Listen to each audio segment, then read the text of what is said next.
Reading with your kids. Hola, ni hao, konnichiwa, assalamu alaikum, shalom, mahaba, moni muli wanji, namaste, jambo, bienvenidos. Hi, my name is Chadley, and this is the Reading with Your Kids podcast. We are coming to you from the beautiful neighborhood of Reedville in the southwest corner of Boston, Massachusetts.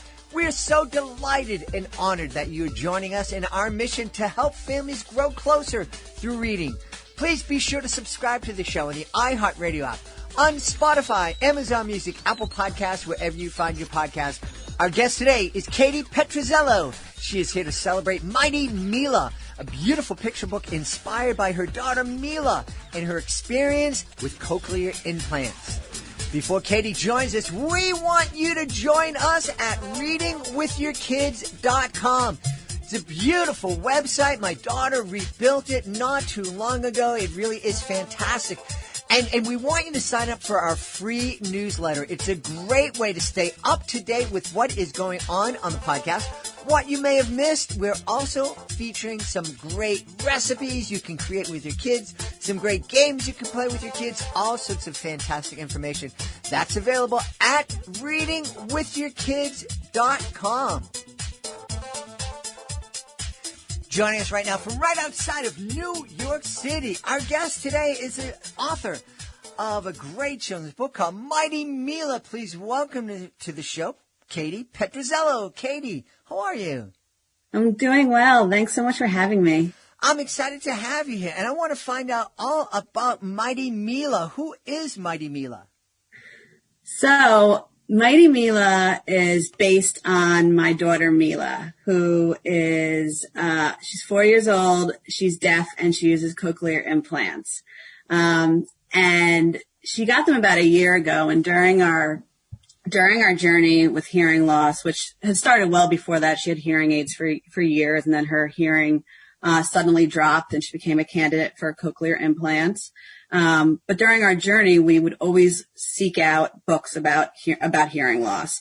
And there just weren't a ton of them out there. You know, there's a few, and the ones that are out there are wonderful, and they're so helpful to help us, you know, get her familiar with what she's going through, hearing loss and having hearing aids and implants.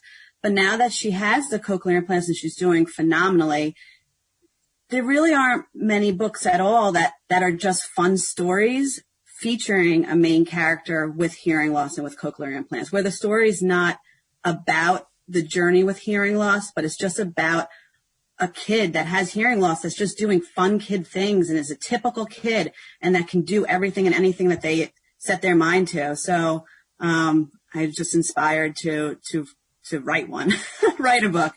And so, you know, it's been a long process, about 11 months of really working every night after the kids are in bed for hours on this book, trying to get it, you know, really perfect and be a fun story that's empowering for kids with hearing loss, but also that teaches other kids that don't have hearing loss a little bit about cochlear implants without making it the focus of the story.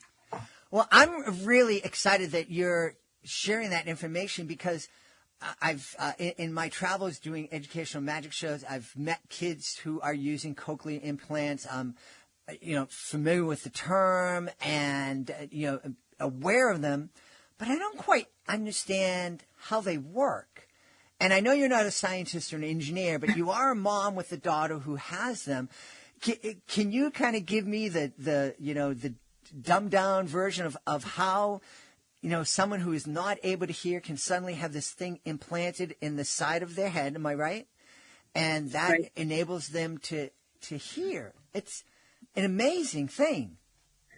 Yeah, so it's a really amazing technology. So essentially, there is a small electronic part that's implanted behind the ear, and it has a coil that has areas that are stimulate the auditory nerve, and so the surgeon will implant the internal part It was fairly easy outpatient surgery, a couple of hours. She got them both at the same time. She actually had an incredibly quick recovery. She was back to herself and dancing around the kitchen that night, which was just amazing to see. And there's an external part. So it takes a couple of weeks for her to hear. And at that point, she didn't have any access to sound for a few weeks because the body has to heal before they turn it on and activate it. So after about 2 weeks, we went to the audiologist, and that's where they give her the external processor that she has one that sits behind her ear. And so essentially it looks like a hearing aid where it sits behind your ear and it has a microphone. The sound goes into the microphone and it travels up a little wire that's attached to a circular magnet that magnetizes onto the internal part inside the ear. And that's where the sound is essentially it's electronic data is picked up and transmitted into the internal piece. It travels inside down the coil inside and into the auditory nerve where it stimulates the nerve along different points to essentially experience sound. It's not the same as auditory sound. It's different, but it takes a little bit of time for her. Everybody's experience is different, but for her, it took a little bit of time for her to start understanding sound again and understanding what it all means, because her brain kind of needed to remap itself to understand electronic sound as compared to the auditory sound, which is what she used to have with the hearing aids. But she, within a couple of days, honestly, within getting activated, she was starting to understand what we said. And it's always a process, right? She'll always have more trouble kind of deciphering out background noise and localizing where voices are coming from and certain things like that. But she gets therapy 5 times a week with absolutely incredible therapists that are basically part of our family at this point. We've been with them for over 3 years, and she's doing phenomenal. You would never know that. Honestly, in interacting with her, you'd never know that she's deaf, because she keeps up with everything. She loves music. She dances around. She's great. She has the most bubbly, spunky, silly personality. Like, everyone's told me that Mila was meant to be a children's book character, regardless of being deaf or anything. She was meant to be. So she's just a special girl. And I'm excited to take her spirit and put it into a book for all kids to enjoy, because I truly feel that all kids will fall in love with her character and her spunkiness and her creativity and her drive, and regardless of whether you have hearing loss or not, I think all kids will be able to connect to the book. I love the way you described your daughter as, you put the creative, the spunky, all that stuff before deaf. And I think there's a tendency in our society to make the difference the first thing that we notice and the first thing that we talk about, whether it's religion or race or abilities, as opposed to, hey, this is a human being with feelings, with she's fun. She can be a wise guy. She's loves to fall down and rough and tumble, and by the way, she has these things that help her hear, and I love that, and I wish we could get to the point where that's what we are seeing. We can, we get to the point where we first recognize that you and I, as we're looking at each other through this mass, magic of technology, that we can first see that we are both human beings, and that we're connected on that level, and that you're a woman and I'm a man.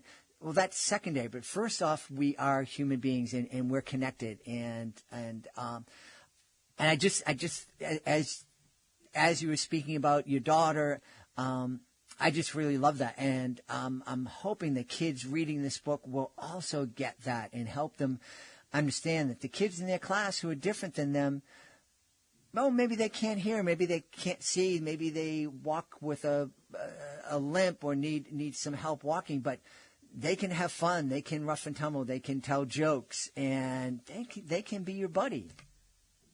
Yeah, no, I totally agree. And it's so important that we teach our kids to look at someone's character and their personality and don't judge by external factors, right? And, you know, in this journey, like, I've come a long way. I've looked at my own library of books with the kids, right? And we had some diversity in our library, but I've been so focused on trying to increase it, whether that means different skin color, different ethnicity, different religion, different family structure, disability or disease or anything like that. Like, kids need to understand more about each other. And if they don't, the only way that they'll really truly understand is by seeing it, right? And think about how much kids read books. I mean, it's part of so many people's daily routines, bedtime or whatever, reading through books, right? If you don't see children that are different from you in books, you won't know how to necessarily react to it when you see them in real life, right? And I came across a stat as I was doing all this that about 3.4% of children's books have main characters with a disability, which is interesting because about 20% of Americans live with a disability. So that's so few, right? Like, and we're not just talking about a sub character, the friend character, or a kid in a classroom in the background that you can see is different. I mean, like, a main character.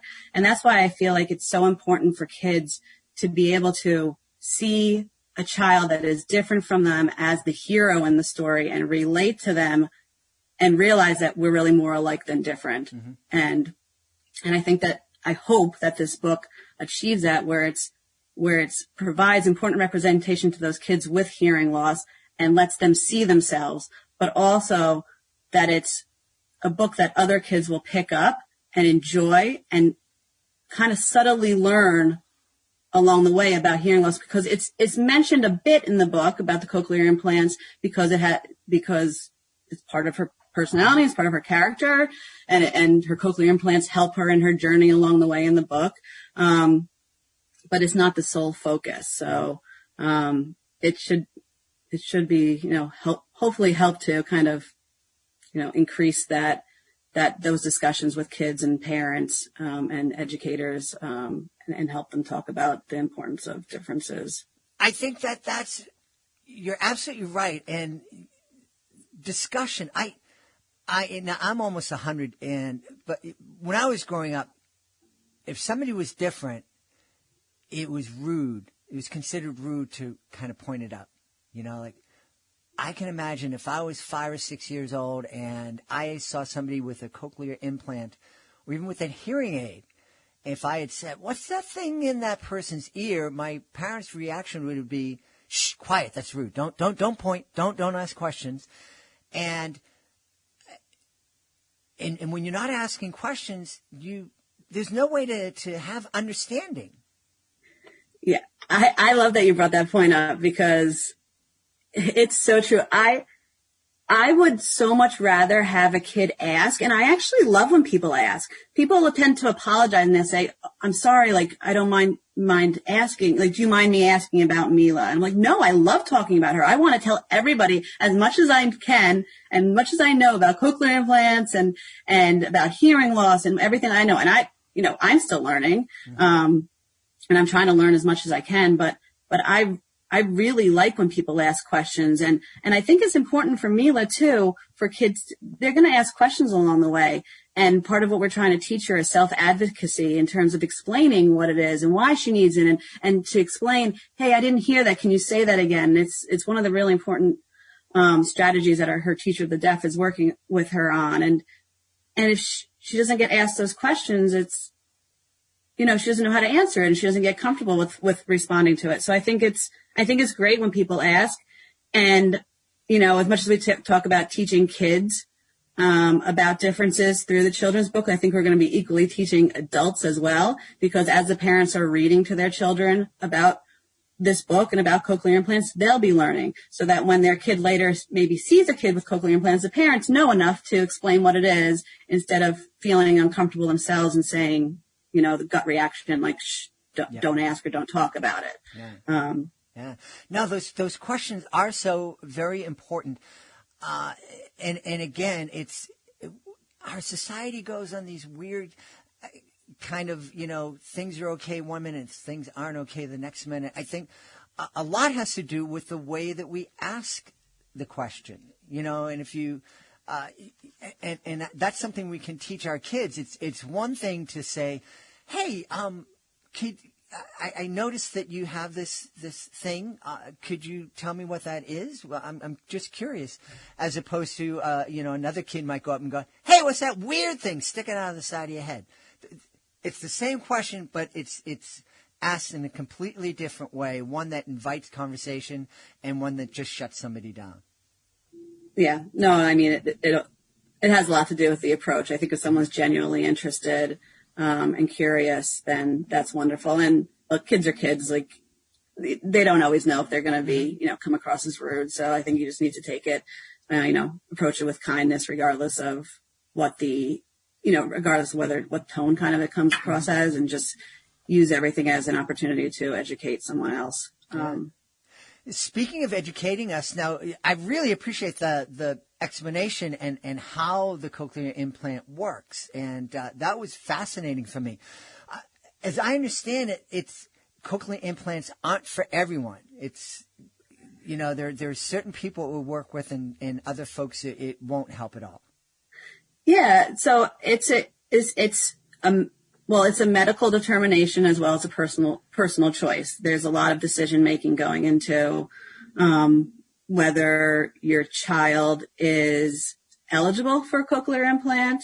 And again, not an audiologist, so don't take any of this as medical, medical fact, but like, you have to have a certain level of hearing loss, as well as the anatomy within your head needs to be appropriate for a cochlear implant to work. So assuming that you're eligible for a cochlear implant, it's then up to the parents to, decide whether that's the right move. And there's so many wonderful families that do decide that cochlear implant is not the right choice for them. And totally respect that view. And, those children are equally as successful with sign language and without the ability to hear. But, for us, it was a personal choice to give her back the sound that she was born with and that she lost over time. But yeah, there's a lot of medical determination that goes into, and personal determination that goes into whether or not, your child, should be getting a cochlear implant. Yeah. Now, I know that this Mighty Mila was inspired by this desire that you had to help your daughter see herself portrayed positively and help other kids see and increase your understanding about your daughter. You've succeeded. You've created the book. Have you caught the writing bug? I mean, it is a lot of work. It is a lot of work. So as much as, and I have I have a job and another job on top of this, a corporate job, and 3 young kids and life. So, I would love to, and I plan to make it into a series, because I think that children will enjoy it and want to see kind of where she goes from here on out. So we'll see. Yeah. That's wonderful. Well, I know folks are going to want to know where they can go online to find out more about Mighty Mila and also find out more about you. Yeah, so I am in the process of creating my website, which I never thought I would have to do, was create a website, another new skill, I suppose. So I'm working on a website, mightymila.com, but for now, really the main place you can go is either Instagram, Mighty Mila Stories, on Instagram, and on Facebook is just Mighty Mila. And I am launching my pre-order campaign for the hardcover, beautifully bound hardcover books, premium ink. The illustrations by our illustrator Nadia Sorrell are just amazing. They are just beautiful and so detailed and colorful that I just knew I needed to get them printed by a big professional traditional printer. But I'll be doing a Kickstarter pre-order campaign launching May 18th. Awesome. Hey, and again, I know you're not an expert. You've done a lot of research into hearing loss and cochlear implants.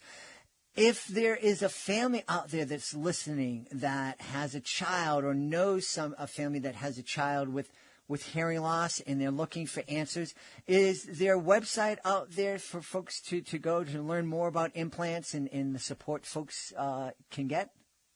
I would say the best place is always to talk to your audiologist and to your medical professional or ENT doctor.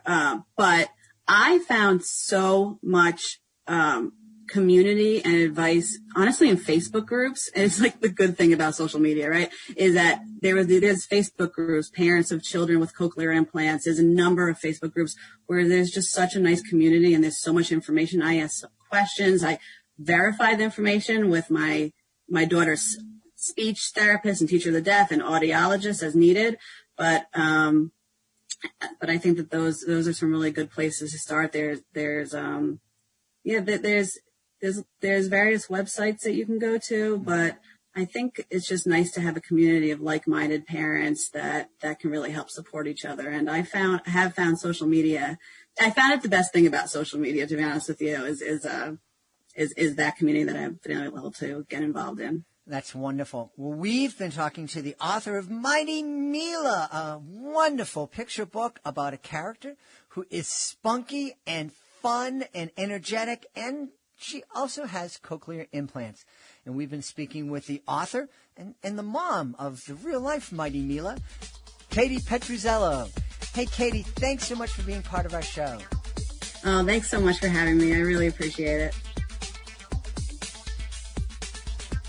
Please be sure to join us for the next episode of the Reading with Your Kids podcast. Our guest will be Carrie Syme. She'll be here to celebrate her middle grade novel, Horse Girl. Really, really funny novel. Really, really funny woman. You don't want to miss it. If you're the author of a really fantastic, funny, meaningful, thoughtful, just a great children's book, we would love to have you as a guest on the podcast. Being a guest is fun. It's easy. And it is a fantastic way to tell thousands of people about your fantastic book. And best of all, it doesn't cost a thing. You don't need to pay anybody to facilitate your appearance. All you need to do is go to our website, readingwithyourkids.com. Click on the button that says authors, click here, and then scroll on down to where it says be a guest. It's really, really easy. We'd love to have you. I want to thank the folks who made today's show so wonderful. Of course, we want to thank our guest, Katie Petruzzello. Really, really eye-opening, ear-opening episode. Learned a lot today and really inspired by her daughter's story. Also want to thank my team, Alejandro Doherty, Fatima Khan. I want to thank our two brand new summer interns, Justina Thompson and Katie Fraser. Also want to thank my beautiful wife for all the support she gives me. Most of all, we all want to thank you. Thank you so much for taking the time to join us today. And as always, thank you so very much for taking the time to make the world a better place by reading with your kids. I'll be looking for you in the next edition of the Reading with Your Kids podcast.